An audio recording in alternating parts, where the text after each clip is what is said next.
तो बच्चों आज हम शुरू करेंगे हमारा नया टॉपिक। क्वेश्चन नंबर 21 है पहला, इसमें realisation account, partners capital account और बैंक और कैश अकाउंट, ये सब बनाना है। तो अब तक जो हमने क्वेश्चन किए उसमें हमने केवल रियलाइजेशन अकाउंट बनाया था। अब हमें ये कंप्लीट क्वेश्चन करने हैं जिसमें हमें रियलाइजेशन के बाद पार्टनर्स का कैपिटल अकाउंट बनाना है, उनका जो भी अमाउंट पेबल है उन्हें पे करना है, और उसके बाद बैंक एंड कैश अकाउंट बनाना है। तो शुरुआत करते हैं। Question number 21, ABC were partners sharing profit in the ratio of 2:1। Their balance sheet as at 31 March 2018 was as follow. ये देखिए आपको बैलेंस शीट दी है, इसमें लायबिलिटी साइड में कैपिटल है, क्रेडिटर्स है, एसेट साइड में cash, debtor, stock, fix asset. इसके बाद नीचे इंफॉर्मेशन दिया है कि on the about date they dissolve the firm and following amounts were realised. Fixed asset से 6,75,000 रियलाइज हुआ है, स्टॉक से 3,39,000, डेटर्स से 1,35,000, क्रेडिटर्स को पे किया गया है 1,85,000 in full settlement, and the expense और रियलाइजेशन दिए हैं 19,000। Pass the necessary journal entries on the dissolution of the firm. देखिए यहाँ पर हमें जर्नल एंट्रीज देनी है, फर्म का डिसोल्यूशन हो रहा है। तो देखिए फर्म का जब डिसोल्यूशन होगा तो हमें सारे अकाउंट क्लोज करने हैं, एसेट्स, लायबिलिटीज और कैपिटल, सबके अकाउंट हमें क्लोज करने हैं। सबसे पहला काम हमें करना है सारी एसेट्स और लायबिलिटीज को रियलाइजेशन अकाउंट में ट्रांसफर कर देना। देखिए एसेट्स के डेबिट बैलेंस होते हैं, तो जब हम एसेट्स के अकाउंट क्लोज करना चाह रहे हैं तो हमें सारी एसेट्स को क्रेडिट करना पड़ेगा। तो सारी एसेट्स को हम रियलाइजेशन के डेबिट में ट्रांसफर कर देते हैं, जिससे कि रियलाइजेशन अकाउंट डेबिट हो जाता है और सारी एसेट्स क्रेडिट हो जाती है। लेकिन केवल वो एसेट जिन्हें हमें बेचना है। अब जैसे कैश और बैंक है, ये तो ऑलरेडी लिक्विड एसेट है, इसे तो हमें नहीं बेचना है। ऐसी सारी एसेट जिन्हें हमें लिक्विडेट करना है, कैश में कन्वर्ट करना है, उन सारी एसेट्स को हम रियलाइजेशन के डीआर में ट्रांसफर कर देते हैं। जैसे यहाँ देखिए आपको एसेट साइड में दिया है कैश एट बैंक, ये ट्रांसफर नहीं होगा। इसके बाद दिया है डेटर्स, ये ट्रांसफर होगा क्योंकि हमें इसे कैश में कन्वर्ट करना है। स्टॉक, इसे भी बेचना है, इसे भी ट्रांसफर करेंगे। फिक्स एसेट्स, इसे भी बेचना है, इसे भी ट्रांसफर किया जाएगा। तो सबसे पहली एंट्री होगी realisation account DR to sundry debtors to stock to fix assets.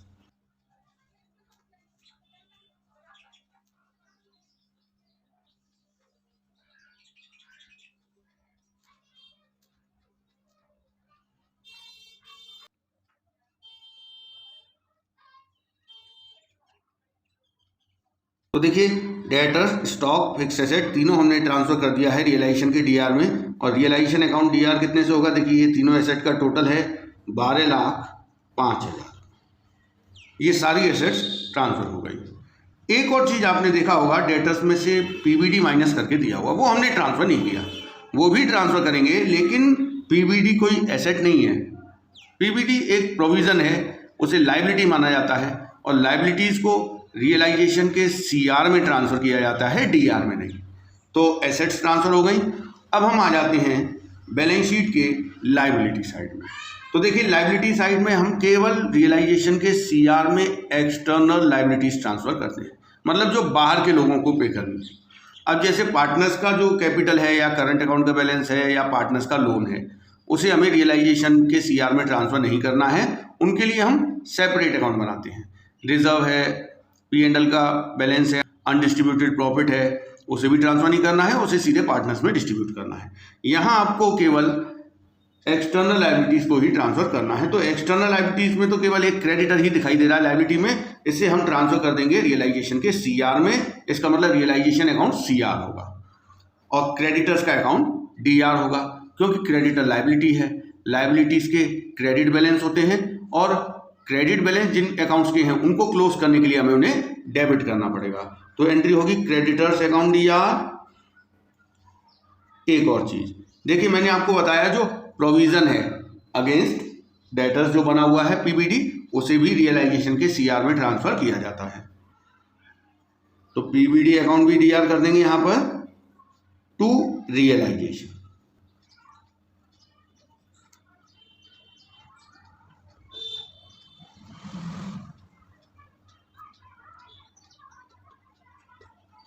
देखिए 2 लाख रुपए के तो क्रेडिटर्स हैं और पीबीटी बना हुआ है 5,000।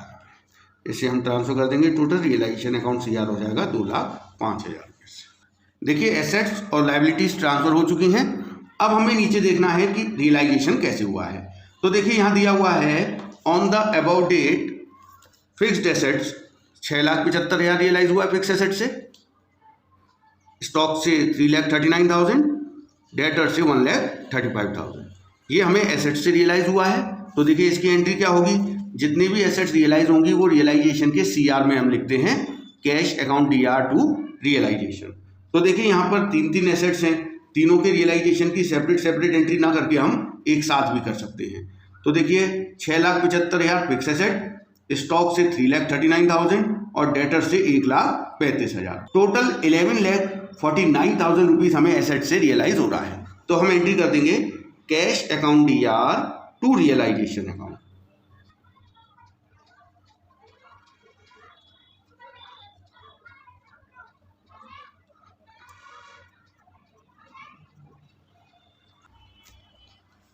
इसके बाद देखिए आपको ये दिया है creditors were paid 1,85,000 in full settlement.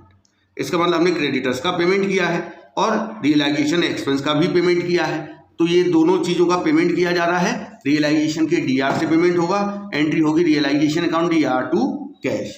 तो आप चाहें तो दोनों की अलग अलग एंट्री कर लें, क्रेडिटर्स के पेमेंट की अलग और रियलाइजेशन एक्सपेंस के पेमेंट की अलग, या फिर दोनों को एक साथ भी कर सकते हैं। तो एंट्री होगी realisation account DR to cash क्यों, क्योंकि फॉर्म का कैश जा रहा है तो कैश अकाउंट सीआर होगा।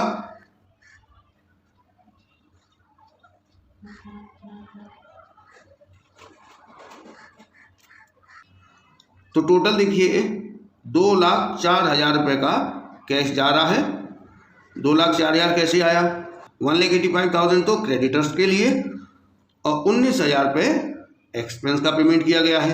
तो टोटल 2,04,000 रुपये गए हैं। देखिए ये रियलाइजेशन की सारी एंट्री हो गई हैं, सारी एसेट्स को रियलाइज कर दिया गया है, लायबिलिटीज का पेमेंट कर दिया गया है।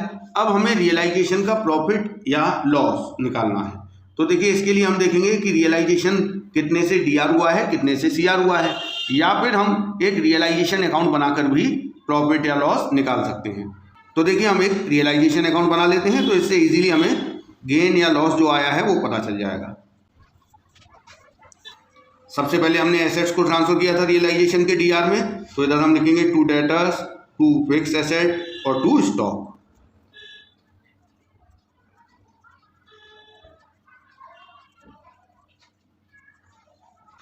इसके बाद हमने लायबिलिटीज को ट्रांसफर किया था रियलाइजेशन के सीआर में, एक तो पीबीडी और दूसरा था क्रेडिटर्स। 5,000 पीबीडी और 2 लाख के क्रेडिटर्स।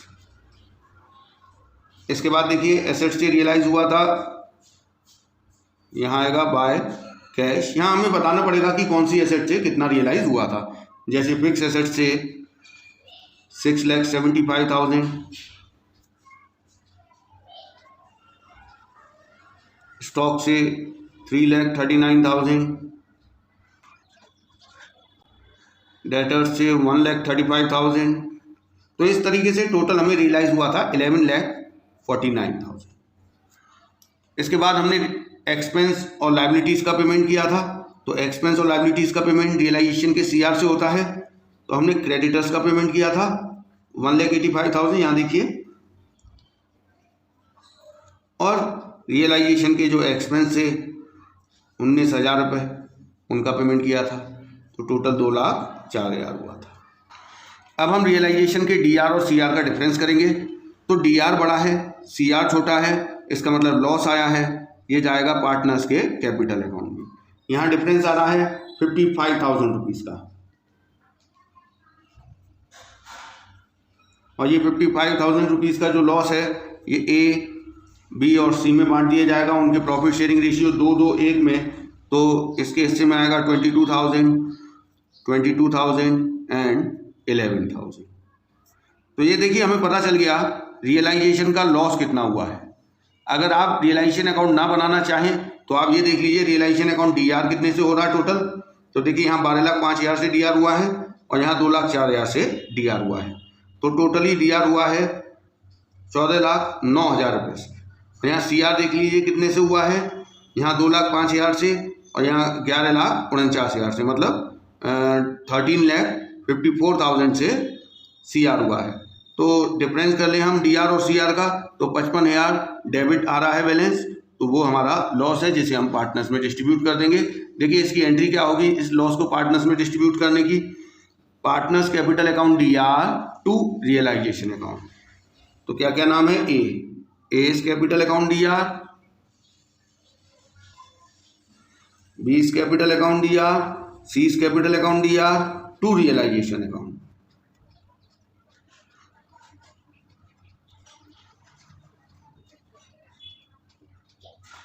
तो देखिए इस तरीके से रियलाइजेशन का पूरा काम खत्म हो चुका है। इसके बाद अब हमें और क्या क्या एडजस्टमेंट करने होते हैं।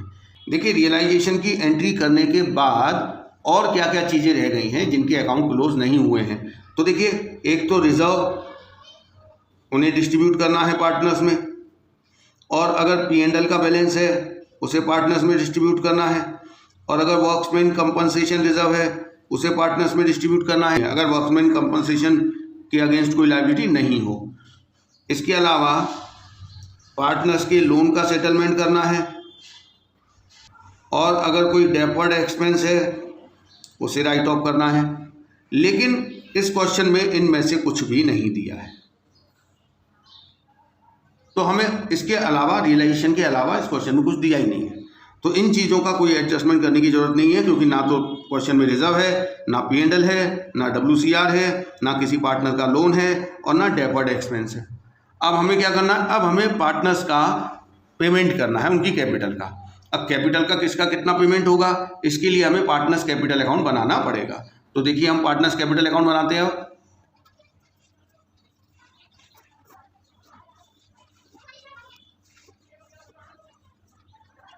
तो देखिए पार्टनर्स कैपिटल अकाउंट में सबसे पहले हम पार्टनर्स की कैपिटल के बैलेंस लिख देंगे। ABC की कैपिटल के आपको क्वेश्चन में बैलेंस दिए हैं 7,50,000, 3 लाख रुपए और 2,50,000। इसके बाद देखिए यहाँ पर हम देखेंगे पार्टनर्स का कैपिटल अकाउंट DRCR तो नहीं हुआ है रियलाइजेशन में, क्योंकि पार्टनर्स एसेट टेक ओवर करके ले गए हैं या लायबिलिटी का पेमेंट किया है। लेकिन यहाँ ऐसा कुछ नहीं है, केवल जो रियलाइजेशन का लॉस आया है उसे हम पार्टनर्स की कैपिटल अकाउंट में DR करेंगे टू रियलाइजेशन के नाम से। 22,000 और 11,000। अब हमें क्या करना है, अब जो बैलेंस है उसे पार्टनर्स को पे कर देते हैं। तो देखिए इसका कितना बैलेंस आएगा, 7,50,000 माइनस 22,000, तो इसको पेमेंट होगा 7,28,000 का। इसके बाद इसे देखिए 3 लाख माइनस 22,000, तो इसका पेमेंट आ रहा है 2,78,000। इसके बाद देखिए ये 2.5 लाख था, 11,000 लॉस है, तो इसका पेमेंट आ रहा है 2,39,000। ये हो गया हमारा कंप्लीट काम। तो देखिए ये PCA बन गया है। इसकी भी हम एक एंट्री कर देंगे, A capital account DR, B capital account DR, C capital account DR to cash account, क्योंकि फॉर्म ने इन तीनों को इनकी कैपिटल का जो भी बैलेंस था उसका पेमेंट किया है। तो देखिए फॉर्म ने जो पार्टनर्स को उनकी फाइनल पेमेंट किया है उनकी कैपिटल के बैलेंस का, उसकी एंट्री करेंगे। A capital account DR, B capital account DR, C capital account DR to cash account. देखिए इसका पेमेंट किया गया है 7,28,000, इसका पेमेंट किया गया है 2,78,000 और इसका किया गया है 2,39,000। तो टोटल देखें तो 12,45,000 का पेमेंट हुआ है। अब हम बनाएंगे एक कैश अकाउंट। देखिए एक ही अकाउंट बनेगा, बैंक और कैश अलग अलग नहीं बनेगा।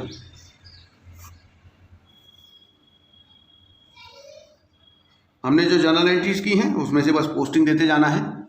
तो देखिए सबसे पहले तो जो आपका बैलेंस शीट के एसेट साइड में बैलेंस दिया हुआ है कैश एट बैंक का, वो हम लिख देंगे 3 लाख रुपये, क्योंकि उसको हमने रियलाइजेशन में ट्रांसफ़र नहीं किया था, इसे यहाँ पर ट्रांसफ़र किया जाता है। इसके बाद देखिए आपने रियलाइजेशन में जो भी कैश रिसीव किया है, तो जैसे ये देखिए एसेट्स बेस की कैश आया था, कैश अकाउंट DR हो रहा है, तो कैश अकाउंट की DR में आएगा टू रियलाइजेशन 11,49,000। इसके बाद देखिए लाइबिलिटीज़ का पेमेंट किया था तो टू कैश हुआ था, तो तो बाय रियलाइजेशन 2,04,000। इसके बाद देखिए पार्टनर्स का पेमेंट हुआ है इनकी कैपिटल का, टू कैश हो रहा है, इसका मतलब कैश अकाउंट के सीआर में आएगा, by A's capital, by B's capital, by C's capital.